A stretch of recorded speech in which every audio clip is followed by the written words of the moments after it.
My name is Nia, and I'm 29 years old. For as long as I can remember, my family looked at me like I was a bad investment, a waste of space, the worthless one. 3 months ago, my younger sister Keisha turned 25. My parents bought her a brand new Range Rover, customized, matte black, price tag sitting somewhere around $110,000. They threw her a party at a rooftop lounge in downtown Atlanta that cost more than my entire college tuition. When I asked my father if he could maybe help me with a down payment on a used Honda so I could get to work without taking 2 buses, he looked at me over his glasses like I had asked him to rob a bank. "Nia," he said, checking his Rolex, "money flows where potential goes. You have to earn your keep. We can't just throw cash into a pit." So I took the bus.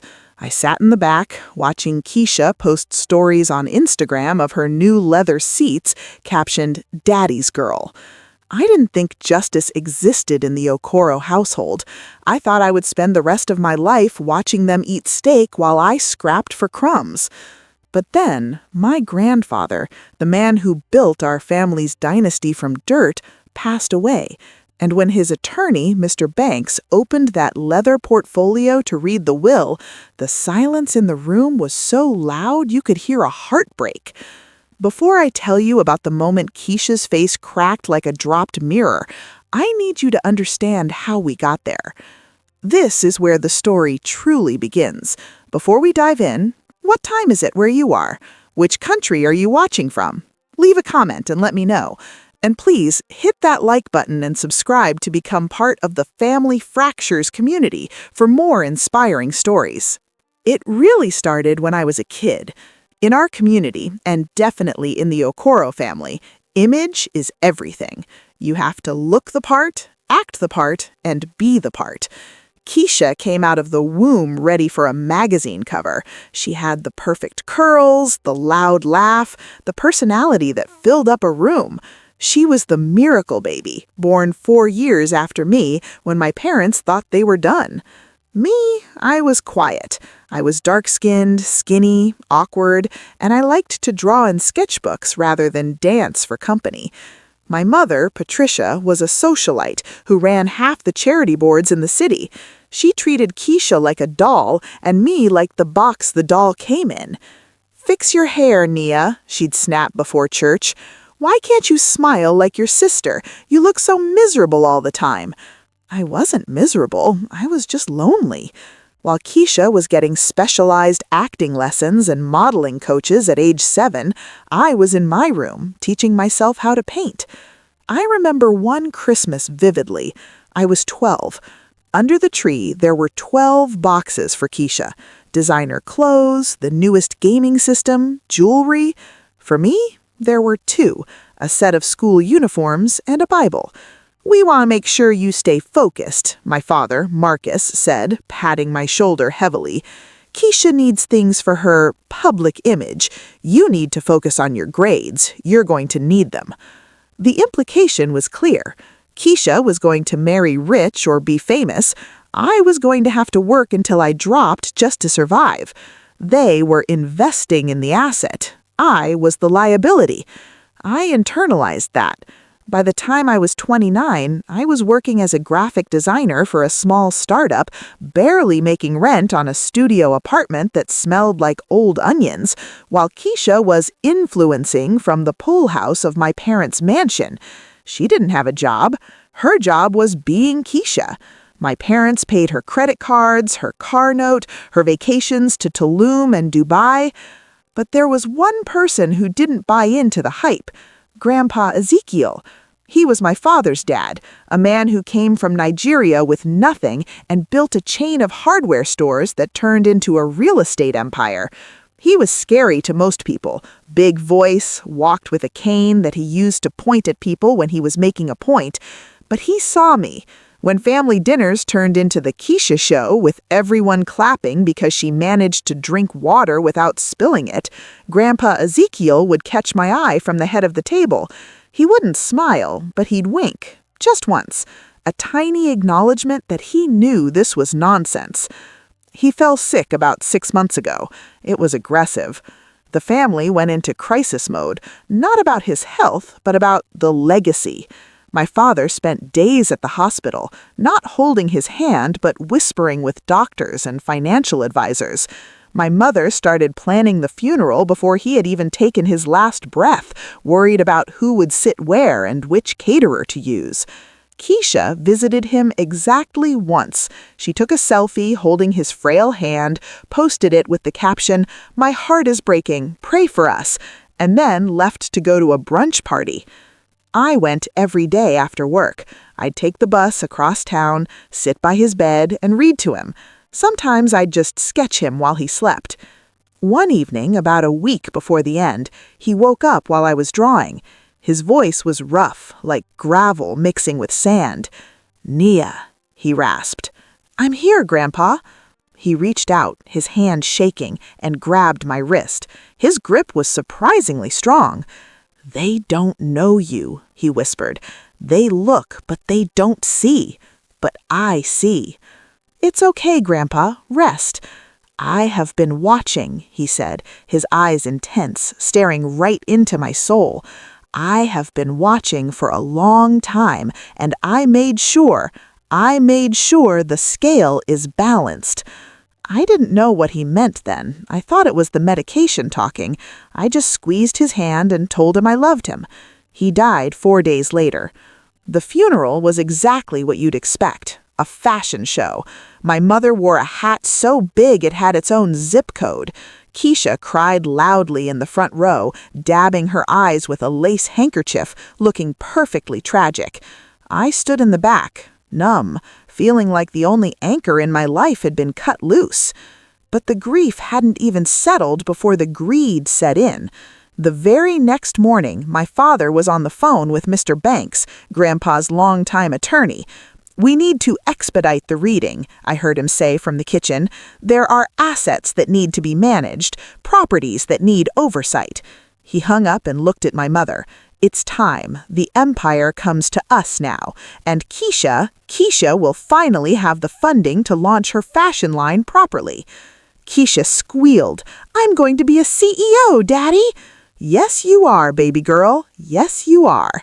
They didn't even look at me. I was just eating my toast, getting ready to catch the bus to work. I wasn't expecting anything. Maybe a keepsake, maybe an old photo album. I certainly wasn't expecting the phone call I got later that afternoon from Mr. Banks directly. "Nia," his voice was professional, clipped, "your presence is mandatory at the reading of the will on Thursday." "Mandatory? I can't really take off work, Mr. Banks. Can't you just mail me whatever it is?" "No," he said, and there was something in his tone, a warning maybe. "You need to be there. Trust me. Do not miss this." Thursday came. I walked into the mahogany-paneled conference room wearing my best thrifted blazer.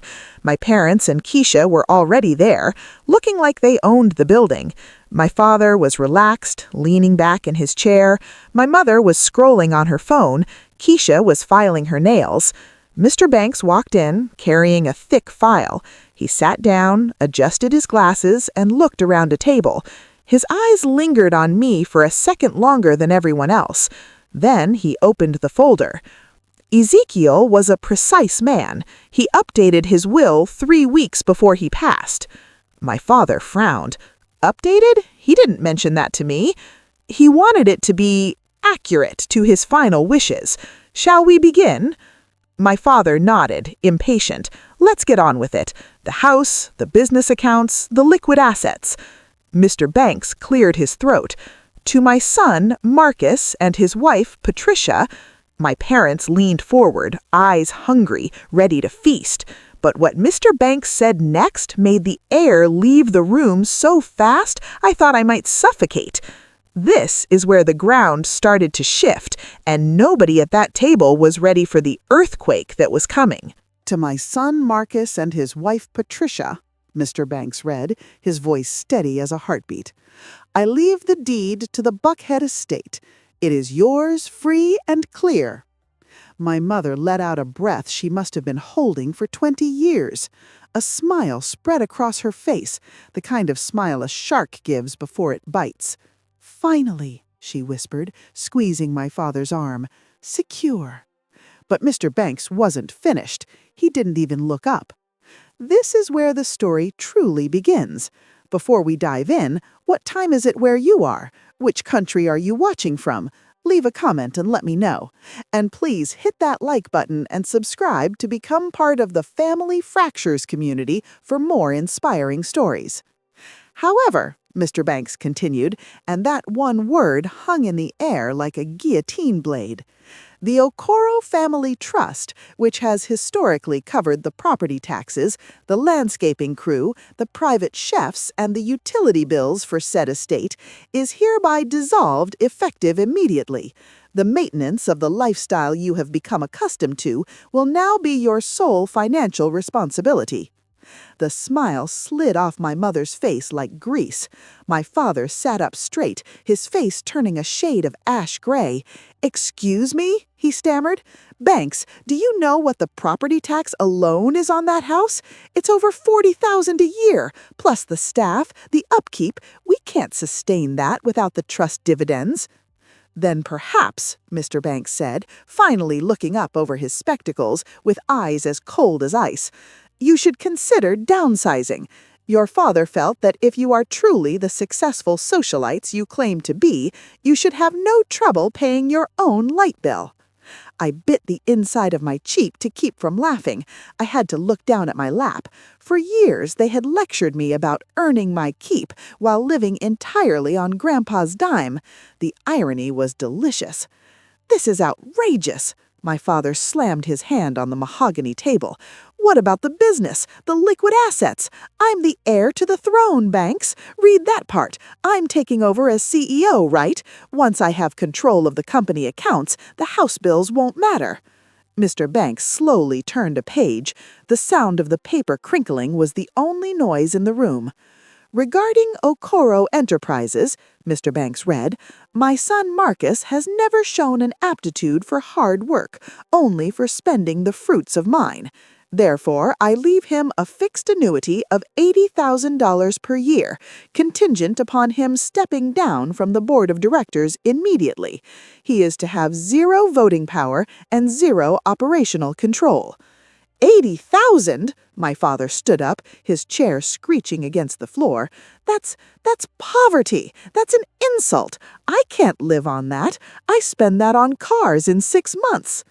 "Then I suggest you learn to budget, Marcus, or take the bus. I hear it's very economical. Nia does it every day." My father whipped his head toward me, eyes blazing with misplaced anger, but before he could scream at me for existing, Keisha cleared her throat. She tossed her expensive weave over her shoulder, looking bored by my father's panic. Okay, Daddy, chill out or whatever," Keisha said, rolling her eyes. "Grandpa was just trying to teach you a lesson or something, but we all know who the real favorite was." She leaned forward, flashing a dazzling, practiced smile at the lawyer. "Mr. Banks, let's get to the good part. What did Grandpa leave his little princess? I've got vendors waiting on deposits for my fashion line launch next week." My mother perked up, grasping at straws. "Yes, surely Ezekiel provided for Keisha. She represents the family image. She's the face of the Okoro name." Mr. Banks closed the folder for a moment. He took off his glasses and cleaned them slowly with a microfiber cloth. It was agonizing. He put them back on and looked directly at Keisha. There was no warmth in his gaze, no pity, just business. "Keisha," he said softly, "your grandfather talked about you often in his final days." "I knew it," she beamed, holding out her hand as if expecting a check to materialize out of thin air. "Did he leave me the condo in Miami or the investment portfolio?" "He left you," he said, "an envelope." He reached into his briefcase and pulled out a standard white business envelope. It looked thin, flat. Keisha stared at it. "A check?" "A letter," he corrected, "and a specific instruction regarding your inheritance." Keisha ripped the envelope from him. She tore it open, expecting a cashier's check with 6 zeros. Instead, she pulled out a single sheet of yellow legal pad paper covered with Grandpa's shaky handwriting. She scanned it, and her face went from confused to horrified to absolutely purple.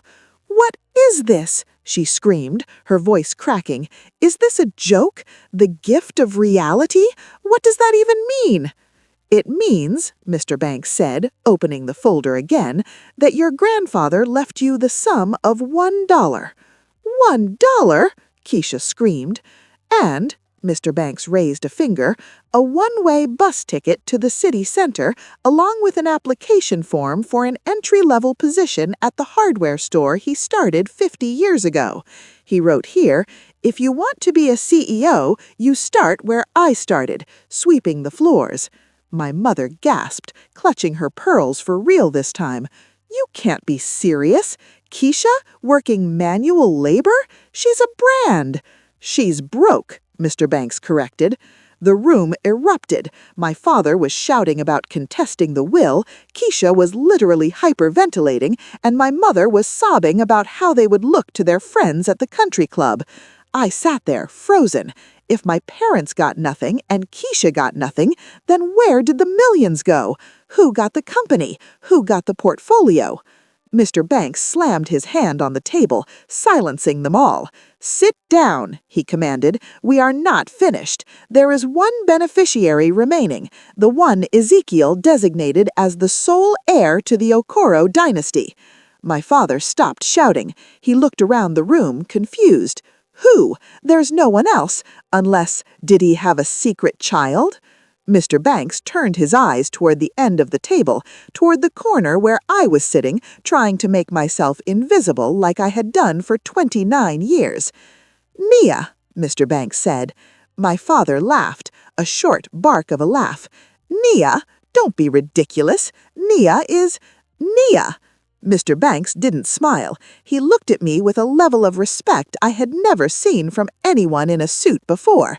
"Nia," he repeated, "please come to the head of the table. We have a lot of paperwork to sign." If you think the chaos in that room was bad before, you haven't seen anything yet, because when Mr. Banks read out exactly what Grandpa Ezekiel left me, my sister didn't just get mad, she got dangerous, and I realized that getting the money was the easy part. Surviving my family was going to be the war.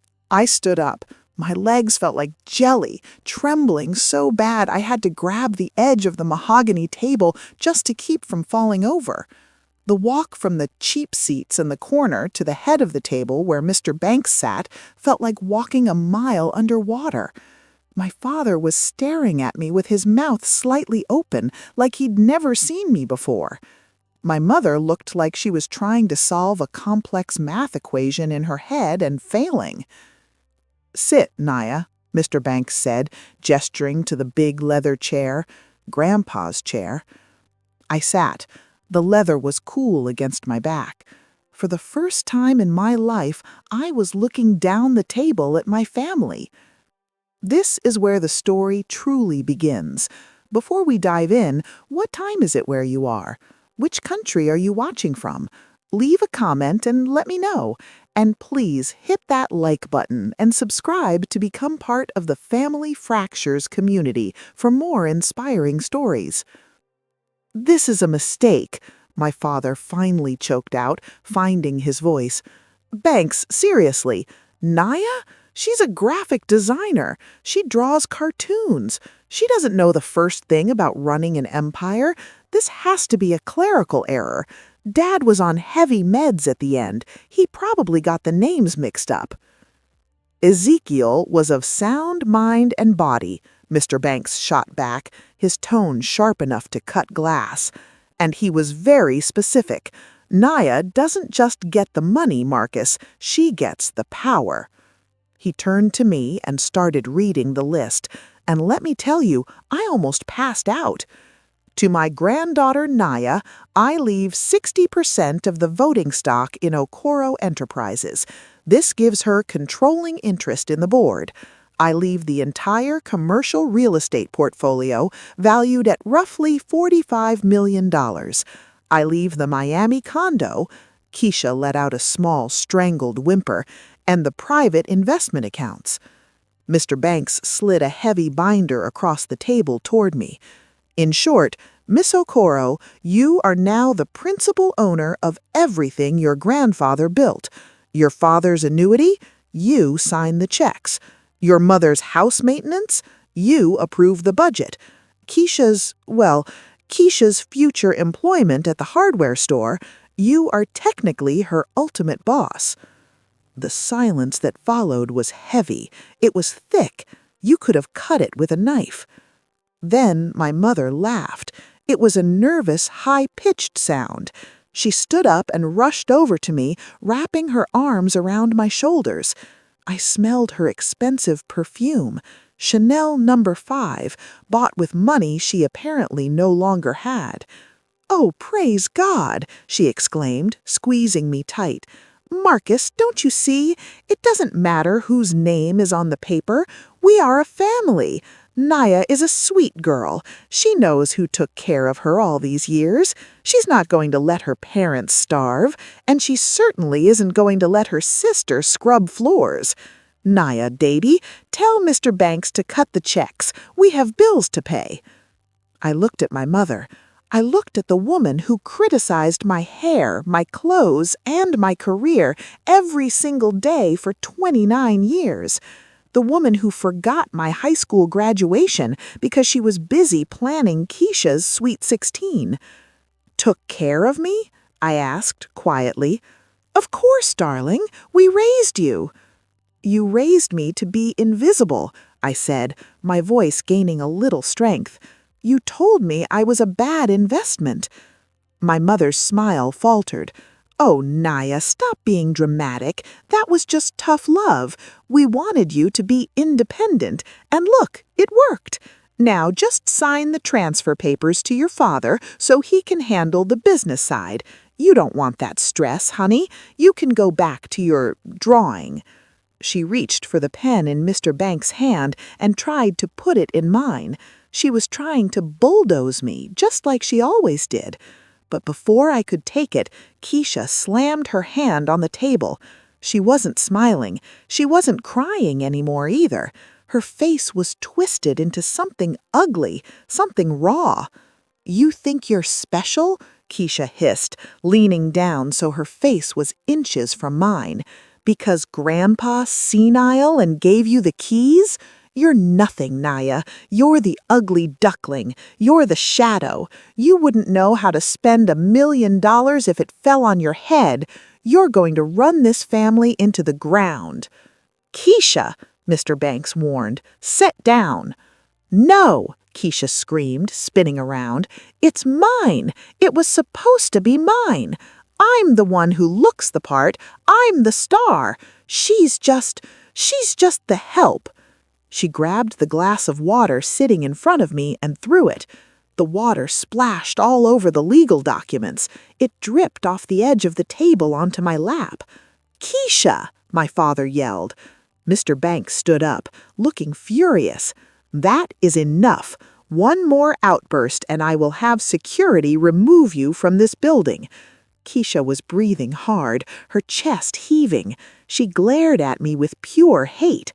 "This isn't over, Naya. You think you won the lottery? You just won a war, and you don't have the stomach for it." She grabbed her purse and stormed out of the room, slamming the heavy door so hard the framed pictures on the wall shook.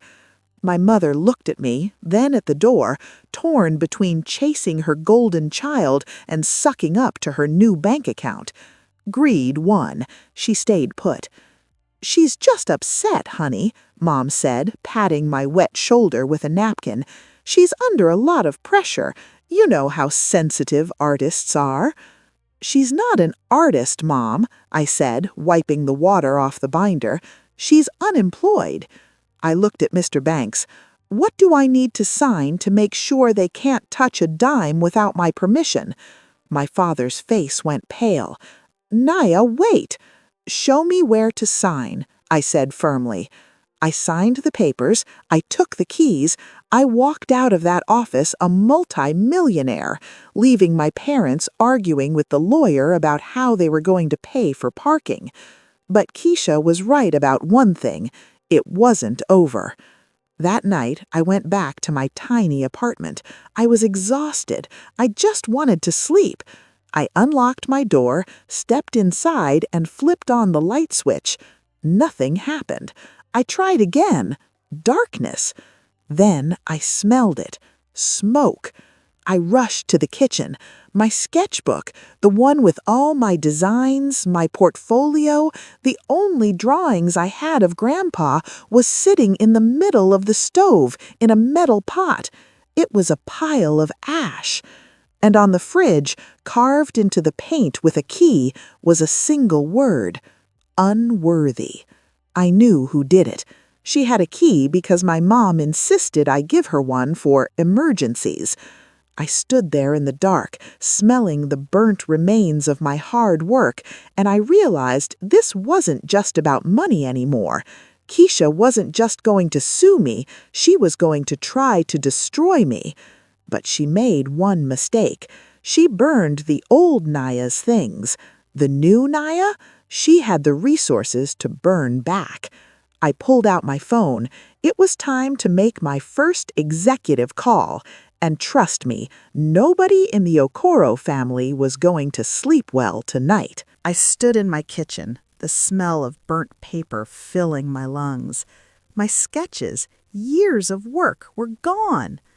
The old Nia would have collapsed on the floor and cried.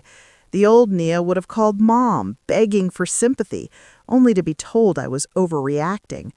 But looking at that word carved into my fridge, unworthy, something inside me snapped. It wasn't a loud snap. It was quiet. It was the sound of a vault door locking. I didn't cry. I didn't scream. I reached into my pocket and pulled out the business card Mr. Banks had given me just hours ago. It was 9:30 p.m., but when you own the company, business hours are whenever you say they are. This is where the story truly begins. Before we dive in, what time is it where you are? Which country are you watching from? Leave a comment and let me know. And please hit that like button and subscribe to become part of the Family Fractures community for more inspiring stories. Mr. Banks picked up on the second ring. "Ms. Okoro?" He sounded surprised. "Is everything all right?" "No," I said, my voice steady. "I have a security issue. I need you to send a team to my apartment to document a break-in. And then I need you to meet me at the Buckhead estate. Bring the eviction paperwork." "Eviction?" He paused. "For whom?" "For a trespasser," I said. "I'll see you in 40 minutes. I didn't bother changing out of my smoky clothes. I wanted them to smell it. I wanted them to smell the ash on me. I took an Uber to the mansion because my Honda wouldn't start, another problem I was going to fix tomorrow. When I walked through the double oak doors of my parents' house, my house now, it was like walking onto a different planet. Soft jazz was playing. My mother was arranging lilies in a crystal vase. My father was pouring brandy. And Keisha? She was lounging on the white sofa, scrolling on her phone, looking like she hadn't just committed a felony. They all stopped when they saw me. "Nia," my mother frowned, wrinkling her nose, "you smell like a barbecue. What are you doing here this late? We were just unwinding from the stress of today." "Stress?" I walked into the room, leaving muddy footprints on the Persian rug. "You think you have stress?" Keisha didn't even look up from her phone. "Did you get my message, Nia? I thought the kitchen remodeling really opened up the space." My father chuckled into his glass. "Now, girls, don't fight. Keisha told us she stopped by your place to smooth things over. If things got out of hand, well, sisters fight. It's natural." "She broke into my apartment," I said, my voice ice cold. "She destroyed my property, and she threatened me." "Oh, please," Keisha scoffed, finally tossing her phone aside. "It was a sketchbook, Nia. It's not like it was worth anything. I did you a favor. Now you can focus on your new job as whatever it is you think you're doing." "You're right. I walked over to the fireplace, picked up the remote for the surround sound system, and turned the music off. The silence was sudden and jarring. I do need to focus on my new job, and my first act as the head of this family is cutting the dead weight. "What are you talking about?" my mother asked, her voice trembling slightly. "I just got off the phone with the bank. Well, I lied, partially lied. I texted Mr. Banks to freeze everything. The credit cards linked to the family trust declined. The gas card for the Range Rover canceled. The monthly allowance for clothing and maintenance gone." Keisha sat up straight, her eyes going wide. "You can't do that. Daddy, tell her she can't do that." My father stood up, trying to summon his old authority.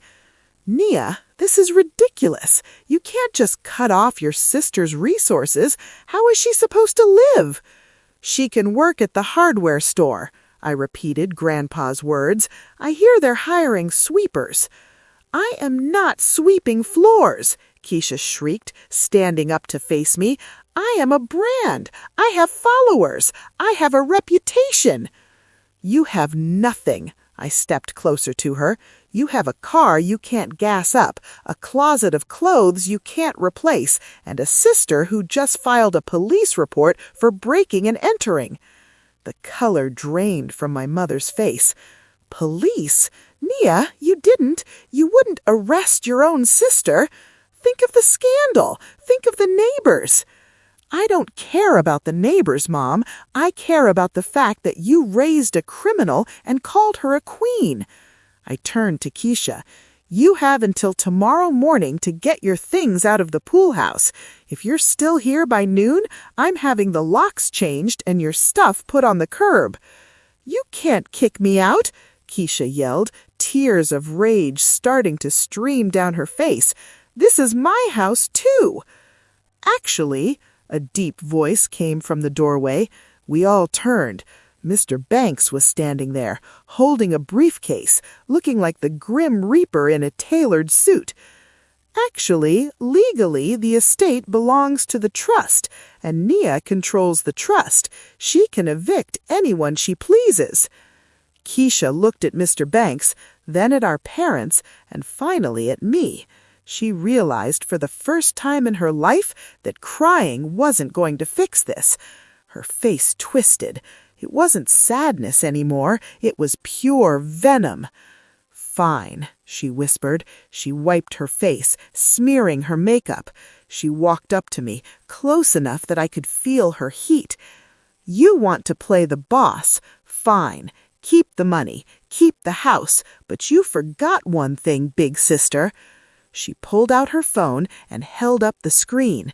It was a photo of me from college, a photo I thought I had destroyed years ago, a photo that could ruin everything I was trying to build before I even started.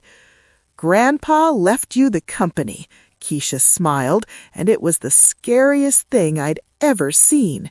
"But he didn't leave you a reputation. If you cut me off, I post this, and everyone will see exactly who the new CEO really is." I stared at the screen, my blood turning to ice. I thought I had buried that secret deep. I thought nobody knew. But I underestimated Keisha. She wasn't just a pretty face. She was a snake who had been waiting in the grass for 25 years, and she just showed her fangs. My blood turned to ice in my veins. I stared at the screen, at the pixelated image of my 19-year-old self holding a slate with a booking number. It was from college, a stupid mistake where I took the fall for an ex-boyfriend who had a glove compartment full of party favors when we got pulled over. The charges were dropped and the record was supposed to be sealed, expunged, gone. But Keisha had dug it up. She had receipts. And in the world of high-stakes business, perception is reality. A CEO with a mugshot isn't a boss. She's a liability. "Surprised?" Keisha smirked, tilting the phone so the light hit my humiliated face. "I've been saving this for a rainy day. I guess it's pouring now. This is where the story truly begins. Before we dive in, what time is it where you are? Which country are you watching from? Leave a comment and let me know. And please hit that like button and subscribe to become part of the Family Fractures community for more inspiring stories. You wouldn't, I whispered. My throat felt dry. Try me, Keisha said, stepping back and tapping her manicured nail against the post button. I have 500,000 followers, Nia. Plus, I have direct DMs with the Shade Room and TMZ. One click, and Okoro Enterprises becomes a laughingstock. The stock price tanks, the board votes you out for moral turpitude, and I swoop in to save the day. She looked at our parents. Unless we make a deal, 50-50. I get half the voting rights, half the money, and my spot on the board, and this photo disappears. My mother looked at me, her eyes pleading. Nia, just do it. It's a fair compromise. We can't have a scandal. Think of the family name. The family name? I laughed, a bitter, sharp sound. You mean the name I just spent 10 years keeping clean while you two partied? I looked at Mr. Banks. He was watching me, waiting. He wasn't stepping in. This was a test. Grandpa Ezekiel wasn't here to save me. I had to save myself. I took a deep breath. I looked at the mansion around me, the crystal chandeliers, the imported rugs, the life they loved more than they loved me. Post it, I said. Keisha blinked. What? I said, post it. I stepped forward, my voice rising. Upload it right now. Tell the world I was arrested 10 years ago for protecting a man I loved. Tell them I have a past, but know this. I turned to my father, who was pouring another drink with shaking hands. If that photo goes live, I pointed a finger at him, I liquidate this house tomorrow morning. My father dropped the glass. It shattered on the floor, brandy splashing onto his shoes. You can't. Watch me, I said, channeling every ounce of Grandpa's spirit. The trust owns this estate. I control the trust. If Keisha damages the company's reputation, I will be forced to downsize assets to cover the losses. That starts with this mansion. I will put a for sale sign on the lawn before noon. You'll be in a 2-bedroom apartment by the weekend. I turned back to Keisha. So, go ahead, influencer. Post it. Be the reason Mommy and Daddy are homeless. The room went dead silent. The only sound was the hum of the refrigerator in the distance. My mother let out a strangled cry. She lunged at Keisha, grabbing her wrist. Don't you dare! Keisha, put the phone down. Do not destroy my life. Get off me, Keisha yelled, trying to pull away. She's bluffing. She is not bluffing, my father roared, his face red. He rushed over and snatched the phone out of Keisha's hand. She has the power, Keisha. Are you stupid? Do you want us sleeping in a motel? She's a criminal, Keisha screamed, pointing at me. She's the bad guy. She's the bank, my father shouted back. I stood there, watching my family tear each other apart over money. It was pathetic. It was sad. But it was also a victory. Mr. Banks, I said calmly, smoothing down my blazer, I think we're done here. Please ensure the eviction notice for the pool house is served. Keisha, you have until 10 a.m. I walked out of the house without looking back. I heard Keisha screaming my name, but I just kept walking until I reached the Uber waiting at the gate. I felt invincible. I had stared down the barrel of a gun and didn't blink. That night, I slept like a baby in my smoky apartment. I thought the worst was over. I thought I had checkmated them. The next morning, I dressed in my best suit, a charcoal gray power suit I had saved for interviews I never got. I took a cab to Okoro Tower. Walking into the lobby felt like a dream. The security guards nodded at me. The receptionist smiled. I took the private elevator to the top floor, ready to take my rightful place in Grandpa's office. I pushed open the heavy glass doors to the executive suite. "Good morning, Miss Okoro," she said. She looked nervous. She wouldn't meet my eyes. "Good morning, Sarah," I smiled. "Is the office ready?" Yes, but you have a visitor. He's waiting inside." A visitor? I hadn't scheduled anyone. Maybe it was Mr. Banks? I walked to the double doors and pushed them open. Sitting in Grandpa's leather chair, feet up on the desk, wasn't Mr. Banks. It was a man I hadn't seen in 3 years. He was wearing a suit that cost more than my car, and he had a smile that used to make my knees weak, but now just made my stomach turn. "Hey, beautiful," he grinned, spinning a pen in his fingers. My pen. "Long time no see." "Dante?" I froze in the doorway. "How did you get in here? Security." "Relax," he laughed. "Stand it up." He held up a visitor badge. "I'm a guest. Your sister invited me." "Keisha?" "Yeah." Dante walked around the desk, leaning against the front of it. "Told me you guys were having a little dispute. Told me you were threatening to cut her off." "Get out," I said, my voice shaking with rage. "In a minute," Dante reached into his jacket pocket. See, Keisha realized she couldn't post that mugshot without hurting the family money, but she figured the story is worth more than the picture. He pulled out a folded piece of paper. "She didn't post the photo, Nia. She sold me. Or rather, she sold my exclusive interview rights to Channel 5 News. I'm going live at noon today. The secret drug life of the new Okoro CEO. Unless," he paused, looking me up and down with hungry eyes, "unless you cut me a check, a big one. Consider it back pay for our relationship." I stared at him. Keisha hadn't just gone low, she had gone underground. She had weaponized my past love against me. "How much?" I asked. Dante smiled. "5 million. Cash. Or I tell the world you were the kingpin and I was just the victim." I looked at the clock. It was 9:45 a.m. I had 2 hours before the news broadcast. 2 hours to stop a lie that would destroy everything Grandpa built. And I knew exactly where I had to go. I wasn't going to the bank. I was going to the one place Keisha never thought I'd look.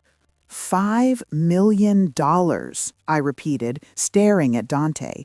He looked so comfortable in my grandfather's chair, spinning that pen like he had earned it. "You think I have $5 million liquid just sitting in a drawer?" "I think you're the owner of Okoro Enterprises," Dante smirked, checking his expensive watch. "And I think you know how banks work.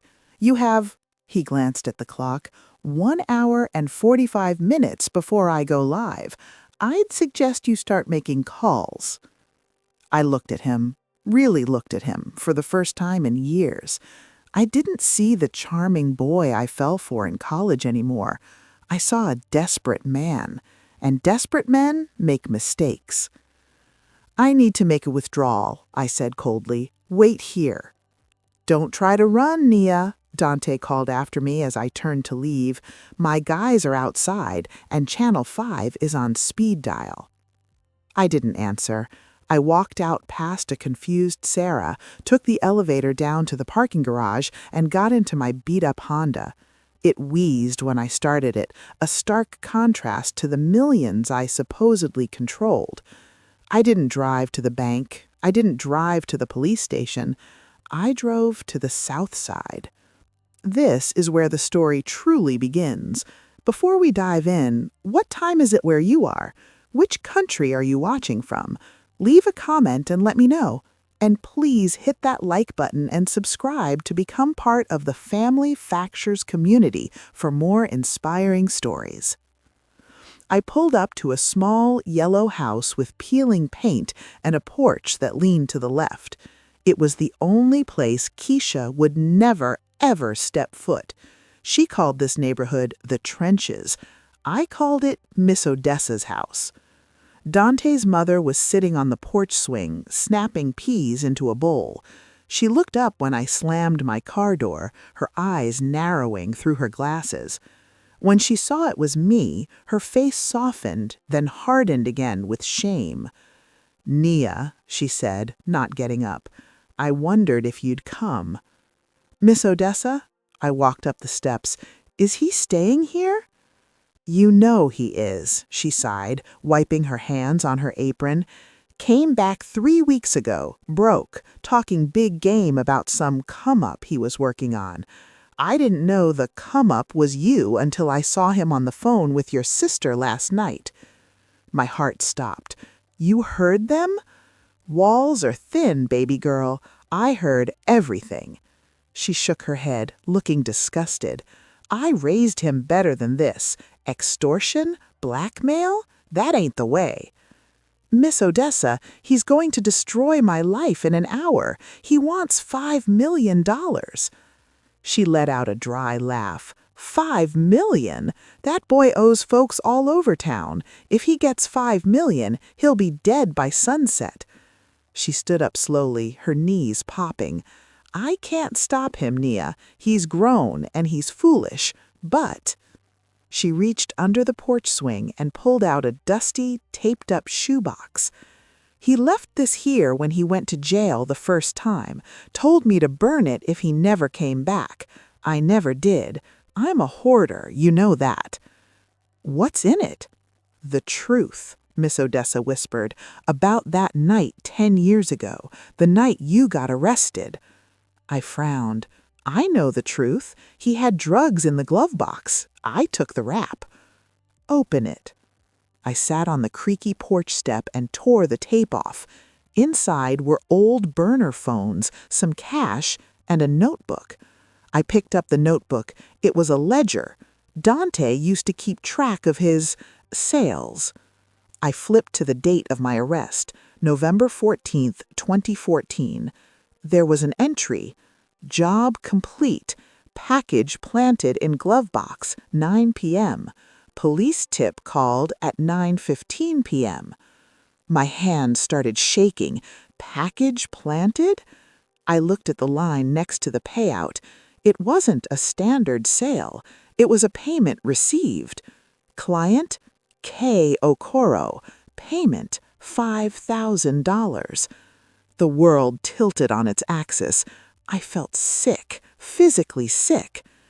"Keisha," I whispered, the name tasting like bile.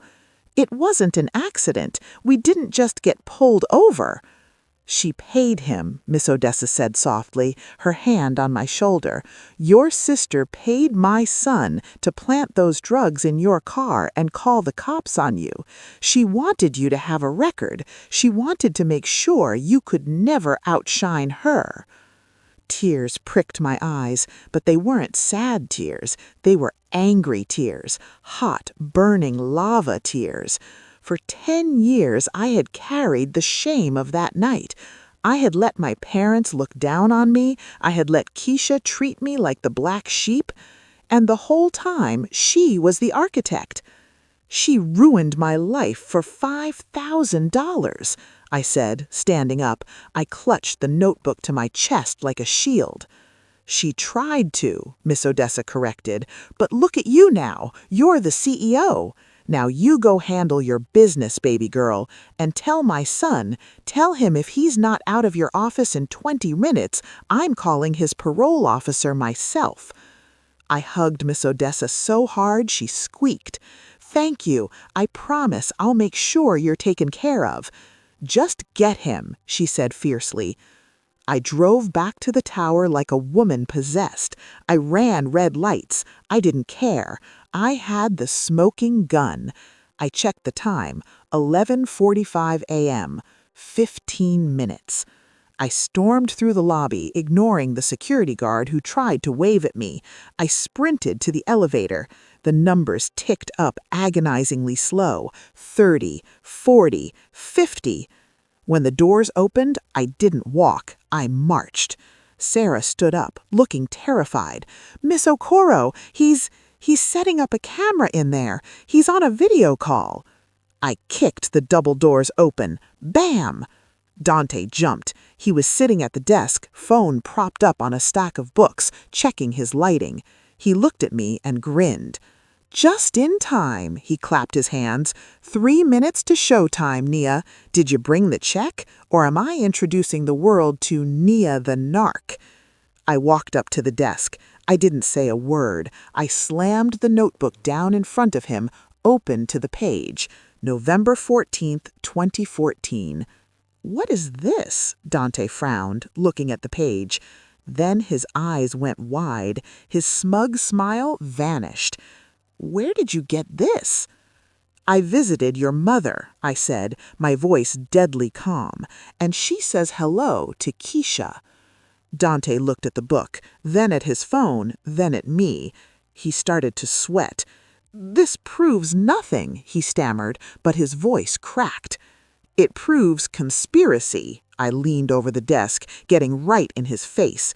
"It proves you and Keisha conspired to frame me. That's a felony, Dante, and since you're currently on probation—" I pulled out my phone and held it up. "I have Mr. Banks on the line with the district attorney. You have 2 choices. Option A, you go live and I send this notebook to the police. You go to prison for 10 years and Keisha goes with you." Dante swallowed hard. He looked terrified. "Or," he whispered. "Or," I smiled, and it was the coldest smile I had ever worn.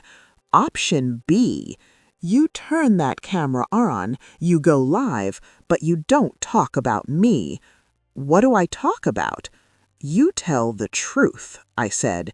"You tell exactly who hired you 10 years ago. You tell them who the real criminal in the Okoro family is." Dante looked at the phone. He looked at me. Then he looked at the notebook.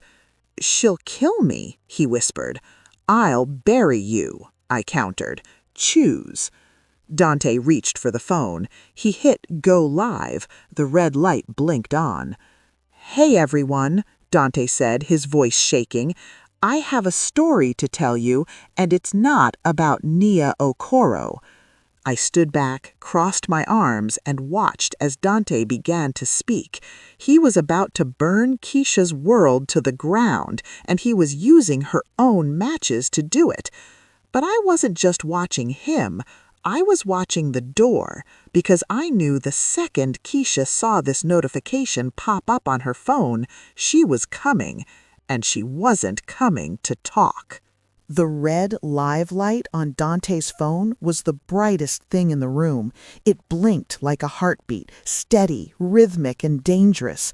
I stood in the corner, out of frame, arms crossed, watching the viewer count on the screen skyrocket. It started at 200, mostly Dante's friends, then 2,000. Then, as the algorithm picked up the keywords Okoro, scandal, and truth, it jumped to 15,000. This is where the story truly begins. Before we dive in, what time is it where you are? Which country are you watching from? Leave a comment and let me know. And please hit that like button and subscribe to become part of the Family Fractures community for more inspiring stories.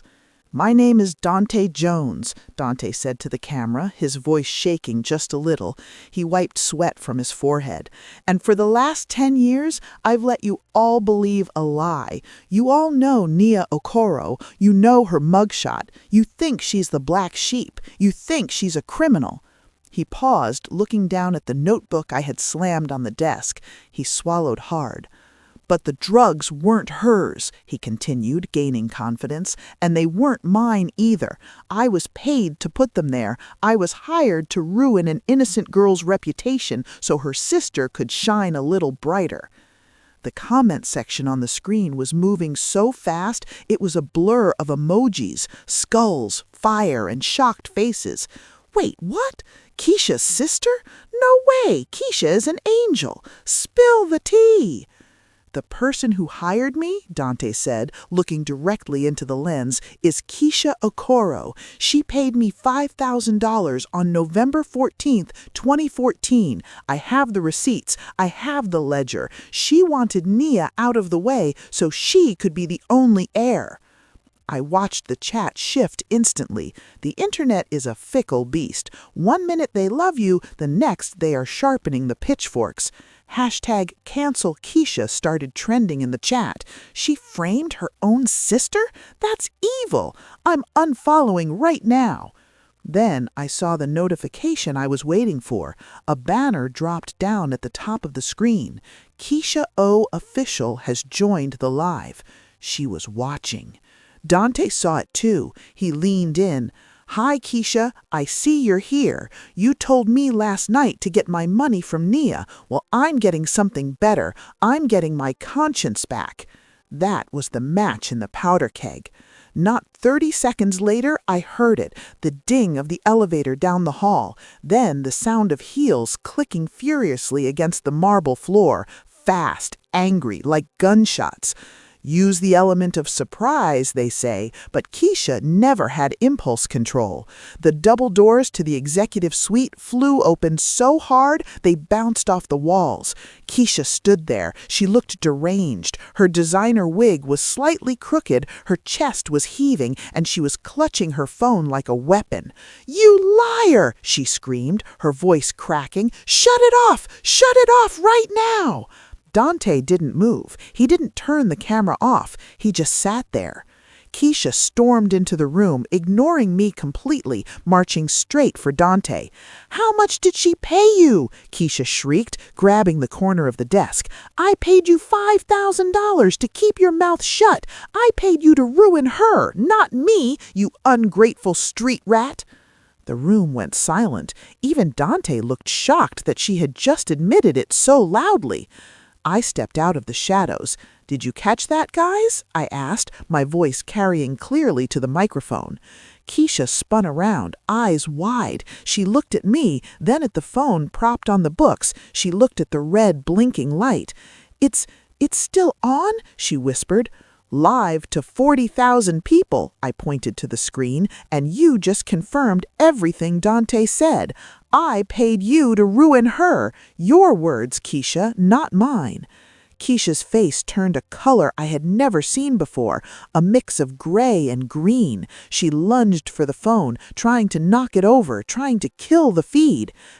"No!" she screamed, clawing at the desk, but I was faster. I grabbed her wrist before she could touch the setup. My grip was iron. Years of carrying heavy groceries and moving my own furniture while she got manicures had given me strength she didn't have.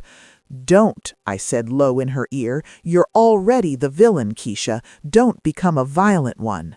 She ripped her arm away, breathing hard. She looked at the screen. The comments were brutal now. "She literally just admitted it. Lock her up. Okoro brand is dead. Nia is the queen." "You set me up," Keisha hissed, tears streaming down her face, ugly, terrified tears. "You planned this. You trapped me." "I didn't plant drugs in your car," I said calmly. "I didn't steal 10 years of your life. I just turned on a light. You're the one who can't handle what it revealed." Just then, my phone buzzed. It was Mr. Banks. "Security is on the way up, and Nia, the police are in the lobby. They heard the broadcast." "It's over, Keisha," I said. "Go home." "I can't go home," she wailed. "You kicked me out. I have nowhere to go. I have no money. I have no followers left." "You have a job application," I reminded her. "The hardware store is always hiring." She screamed, a primal tantrum scream of a child who had never been told no. She grabbed a stapler from the desk and raised it, aiming right for my head. "I hate you," she yelled. "I wish you were never born." But before she could swing, the elevator doors opened again. "Police, drop it!" 2 officers stepped into the room, hands on their holsters. Behind them was my father, looking disheveled, panting like he had run up the stairs. "Daddy!" Keisha cried, running behind my father. "Daddy, don't let them take me! Fix it! Pay them!" My father looked at the officers, then he looked at me. He looked at the live stream. He saw the numbers. He saw the public opinion burning his legacy to ash. And for the first time in his life, Marcus Okoro made a business decision that did not involve his favorite daughter. My father stepped away from Keisha. I can't fix this, Keisha. I don't have the money anymore. Nia does. Keisha gasped. She looked at me, her eyes pleading, desperate. Mia, please, we're sisters. Blood is thicker than water, right? Please. I looked at the sister who watched me cry in a jail cell 10 years ago and did nothing. I looked at the woman who burned my art. I looked at the woman who tried to blackmail me this morning. Blood might be thicker than water, I said softly, reaching over and finally tapping End Live on the phone. But truth is stronger than both. I nodded to the officers. Take her. As Keisha handcuffed and led her out, screaming and kicking, I thought the war was won. I thought the slate was clean. But as my father slumped into a chair and put his head in his hands, Dante's phone buzzed again. He picked it up, frowned, and looked at me. Nia, he said, his voice serious, you might want to see this. It's an email from Mr. Banks. What is it? I asked. It's a file from your grandfather, Dante said. It was set to send automatically if Keisha was ever arrested. What? I walked over. It's not just money he left you, Nia, Dante whispered, reading the subject line. He left you a secret about your parents. I stared at the screen. The subject line read, The Adoption Papers. My heart stopped beating. Adoption? I looked at my father. He wasn't crying about Keisha anymore. He was looking at me with pure, unadulterated fear. Dad, I asked, my voice trembling, who was adopted? He didn't answer. He just closed his eyes. And suddenly I realized why I had always been the outcast, why I never fit in, why I was the worthless investment. The war wasn't over. The bomb had just been dropped. Dad? I said, my voice barely a whisper. The room was so quiet you could hear the hum of the hard drive on Dante's computer. Who was adopted? My father, Marcus Okoro, the man who walked around Atlanta like he owned the pavement he stepped on, looked small. He sank into the leather guest chair, loosening his tie like it was a noose. He wouldn't look at me. He looked at the floor, at the rug, anywhere but my eyes. It's complicated, Naya, he mumbled. We were going to tell you when the time was right.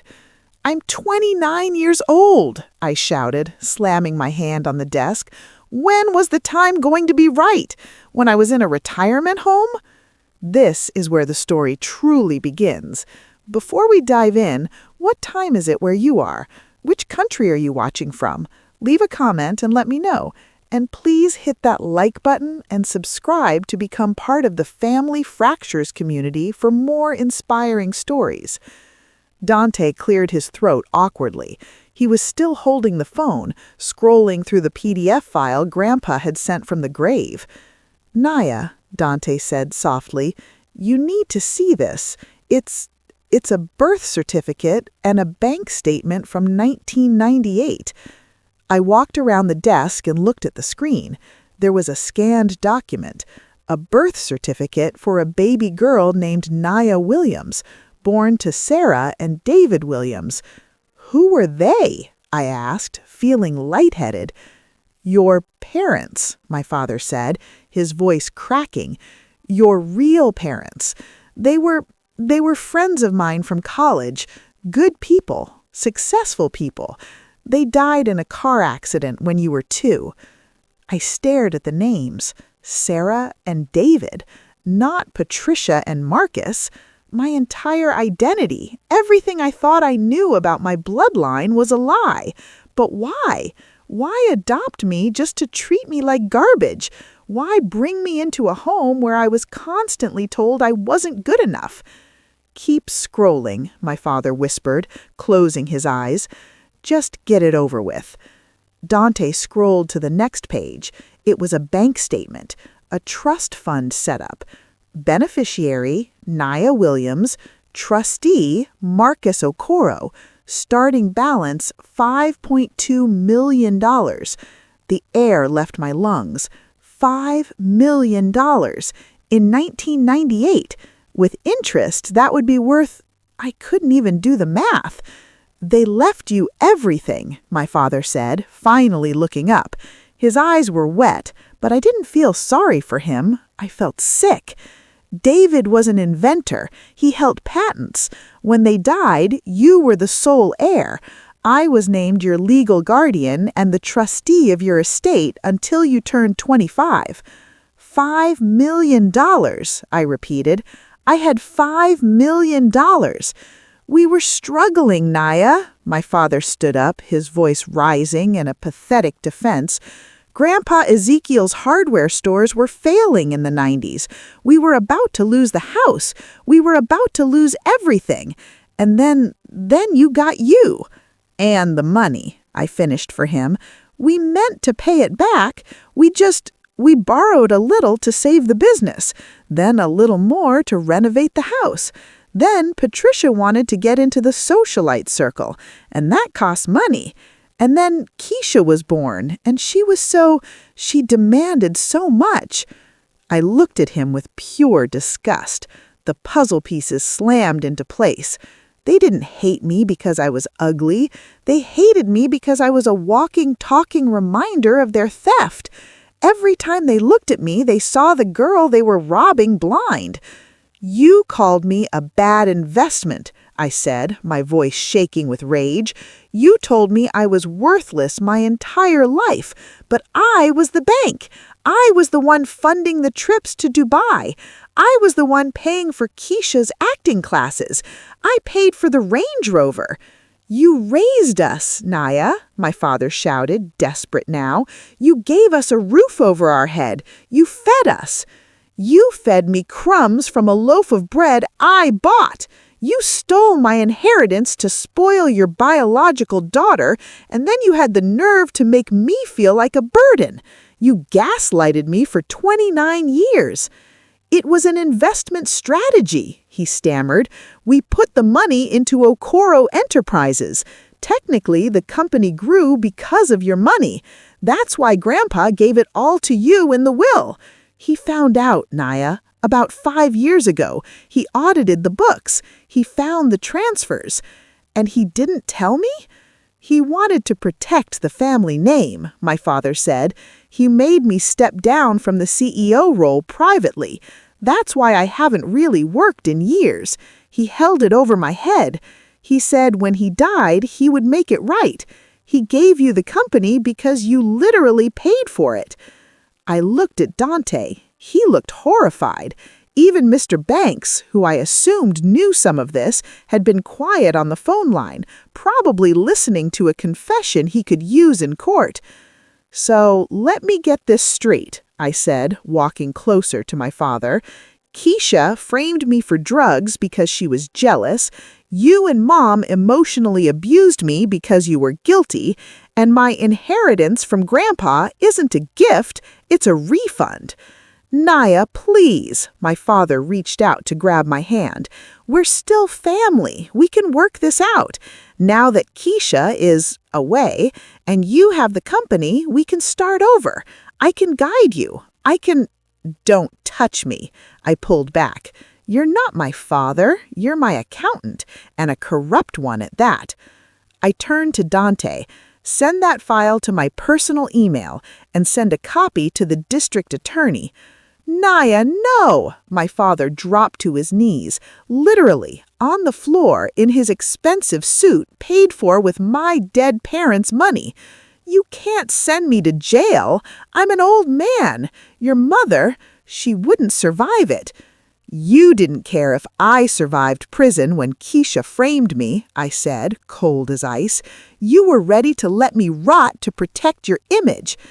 I walked back to the desk and sat in the big leather chair. It felt different now. It didn't feel like a gift. It felt like justice. Mr. Banks, I said into the speakerphone. I'm here, Ms. Okoro. the lawyer's voice came through, sharp and professional. "Draft the paperwork," I said, staring at the man kneeling on my rug.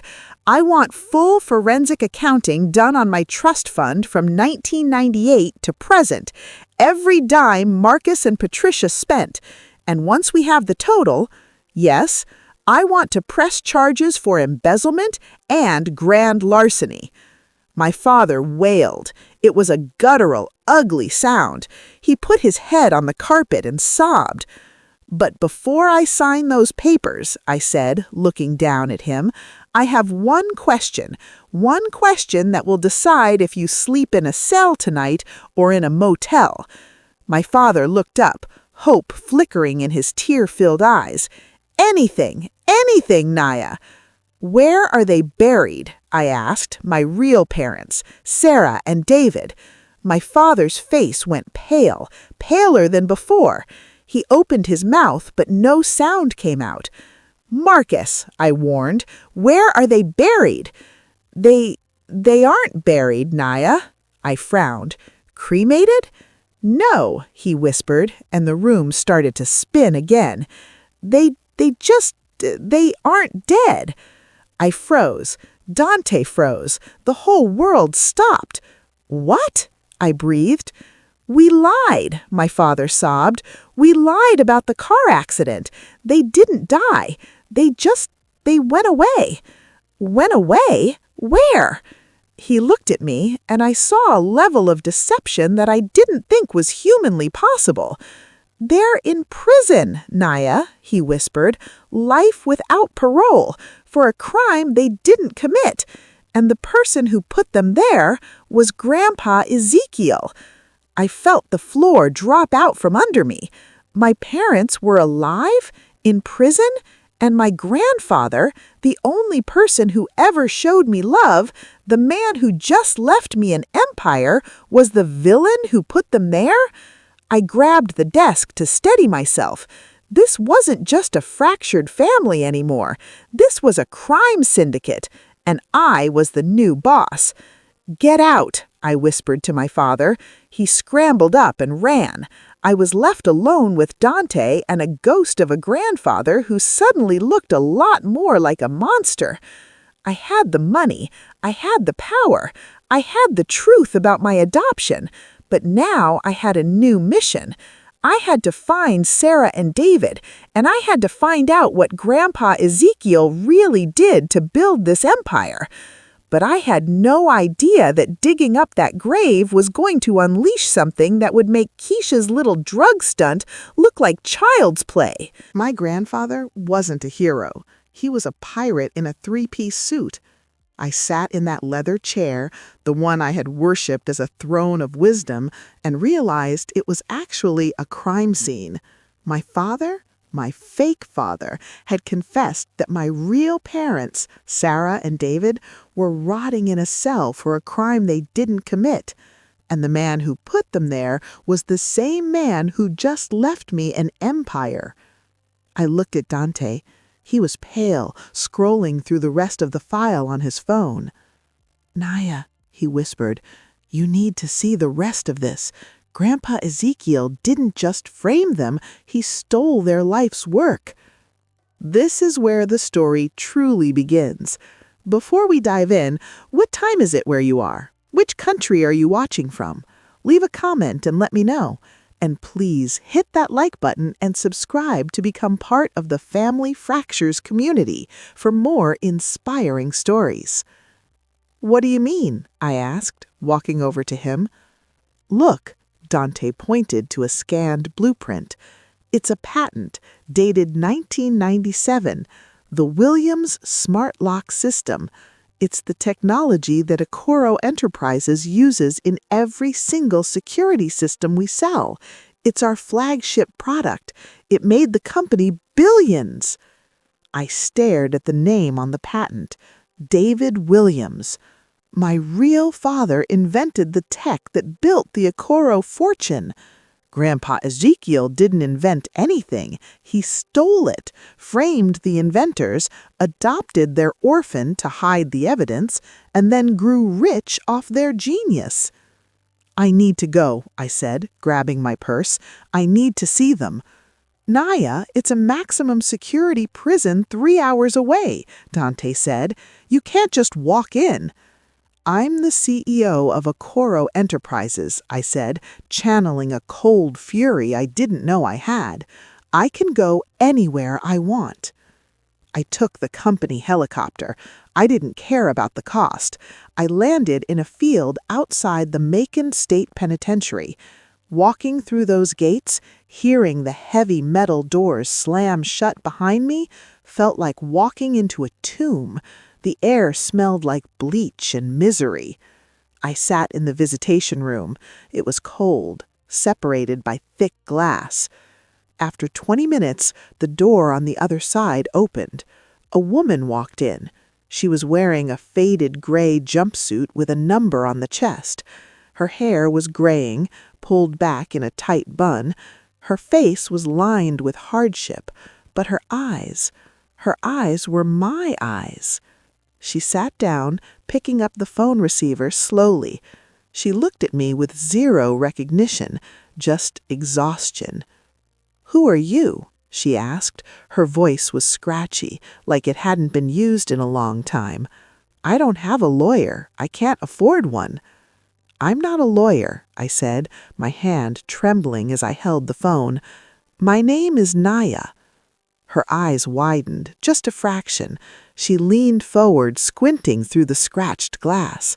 She scanned my face, my nose, my chin, my forehead. "Naya?" she whispered. A tear slipped out, instant and fast. "My baby?" "Hi," I choked out. "Hi, Mom." She pressed her hand against the glass. I pressed mine against hers. Her hand was smaller than mine now. "They told us you were gone," she sobbed. "Marcus, he told us you were sent away to a boarding school in Europe. He said if we fought the charges, you would disappear for real.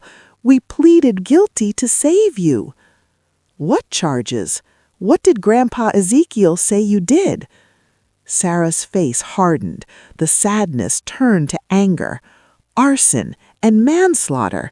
We had a lab. We were testing the prototype. One night it exploded. Our security guard died in the fire. They found evidence in David's locker, blueprints for an insurance scam. But we didn't put them there. Ezekiel did. He wanted the patent, Naya. He offered to buy it for pennies. And when David said no, Ezekiel burned it all down." I felt like I was going to throw up.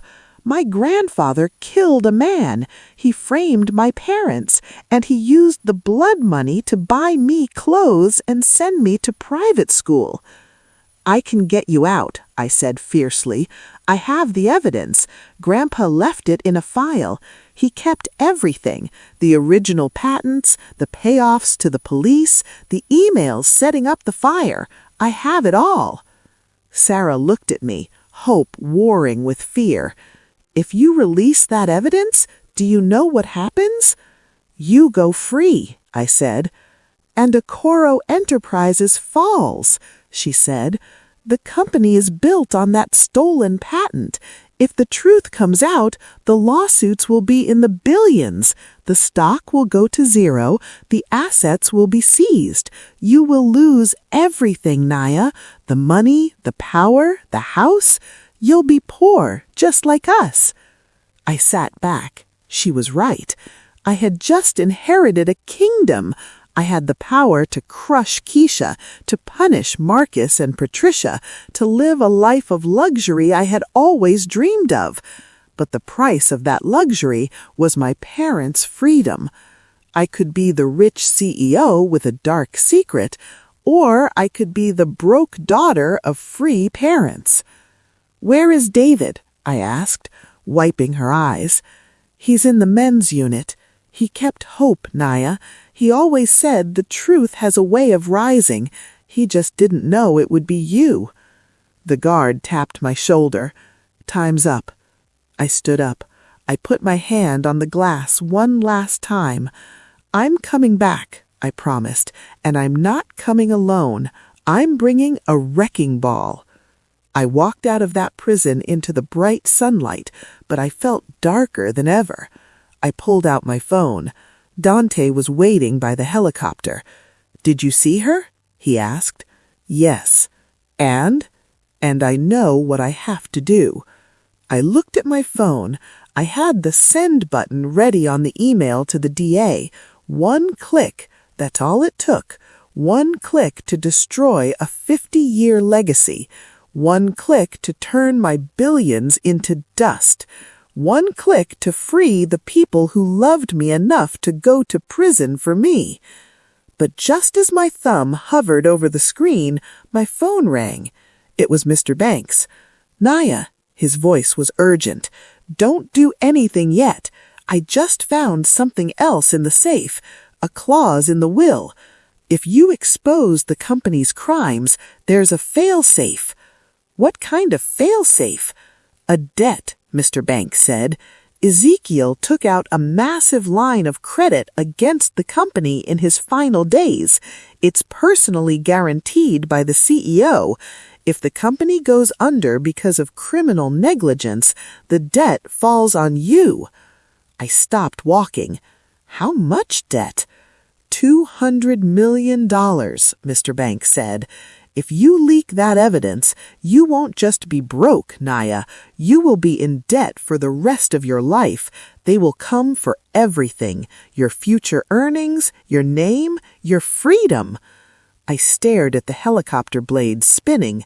Grandpa Ezekiel was playing chess from the grave.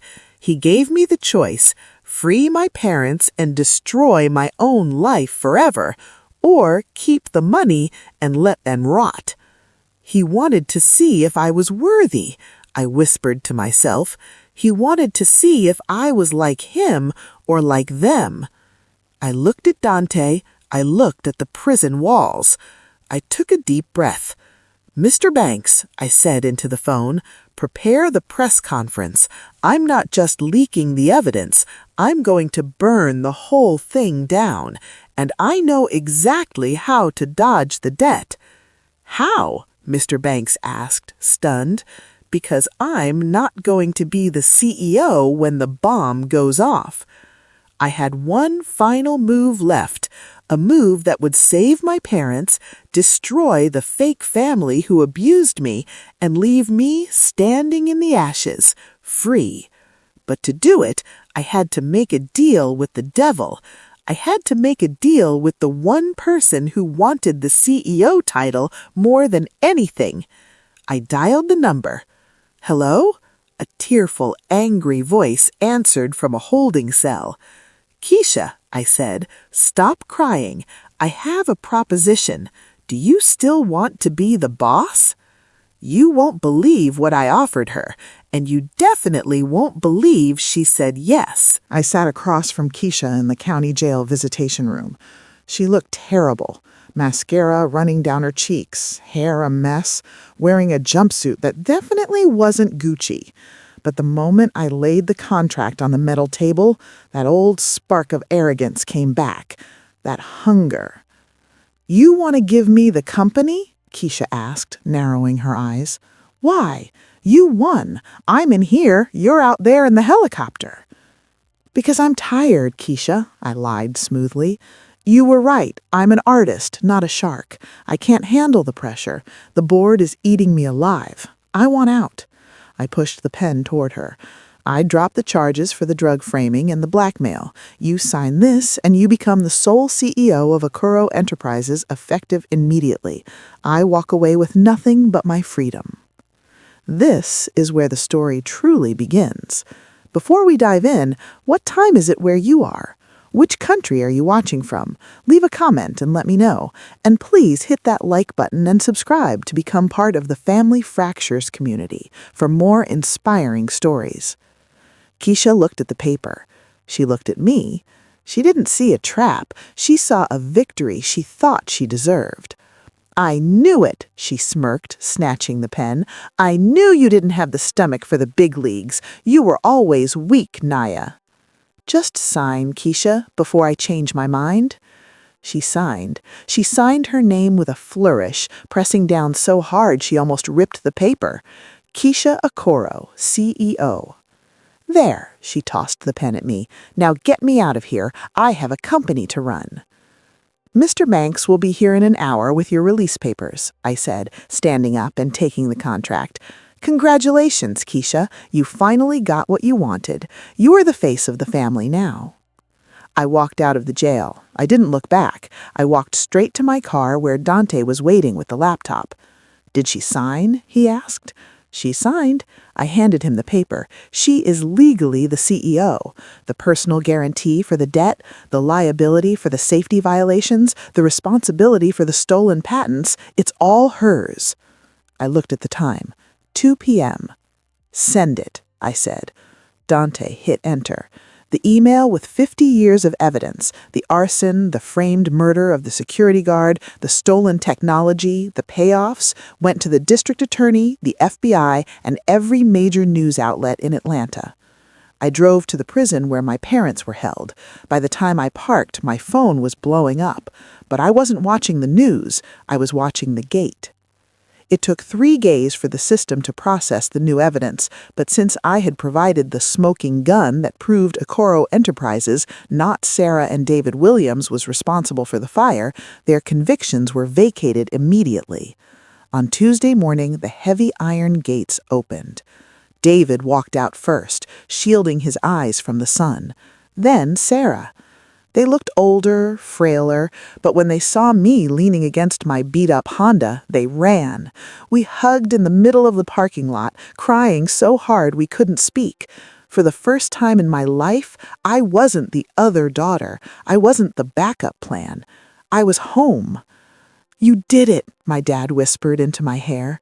"You saved us." We saved each other. We got into my car and turned on the radio. The news anchor's voice filled the silence. Breaking news in the Okoro Enterprises scandal. Federal agents have raided the Buckhead estate and the corporate headquarters. The company's stock has plummeted to zero following revelations of massive fraud and theft. The anchor continued, breathless. The newly appointed CEO, Keisha Okoro, was arrested just hours after her release from county jail.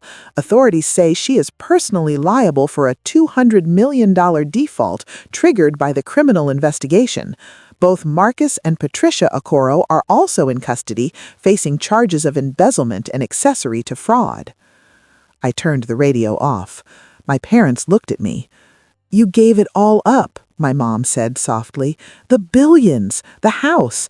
You could have been the queen."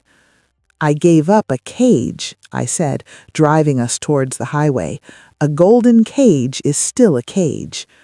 We didn't have billions. We had nothing but the clothes on our backs and a beat-up car. But as we drove away, leaving the Okoro empire burning in the rearview mirror, I felt richer than I had ever felt in that mansion. 6 months later, the dust had settled. Okoro Enterprises was liquidated. The mansion was sold to pay off creditors. Keisha is currently serving a 15-year sentence for corporate fraud. Turns out signing that paper made her responsible for everything. My adoptive parents, Marcus and Patricia, lost every dime and are living in a 1-bedroom apartment, living off Social Security and dodging lawsuits. As for me, I went back to graphic design. I live in a small house with Sarah and David. My dad is tinkering with a new invention in the garage, something legal this time. My mom is planting a garden. Sometimes people ask me if I regret it, if I regret holding the keys to the kingdom and throwing them away. I tell them this. For 29 years, I was told I was worthless because I didn't fit their picture of value. They thought value was a Range Rover, a title, a bank account, but they were wrong. Value is sleeping at night without a guilty conscience. Value is sitting at a dinner table where the love is real, not performative. Value is knowing when the fire comes, you're the one holding the water bucket, not the matches. They tagged me worthless, but in the end, I was the only one they couldn't afford to lose, and by the time they realized it, I was already gone. That's my story. It took me a lifetime to find my real family, but it was worth every second. If you made it this far, thank you for listening. I hope this reminds you that your worth isn't defined by a price tag or a parent's approval. You define it yourself. If this story resonated with you, please hit that like button and subscribe for more. Drop a comment below. Would you have taken the money, or would you have chosen freedom? I read every single comment. Take care of yourselves, and remember, sometimes the best revenge is simply letting people have exactly what they asked for.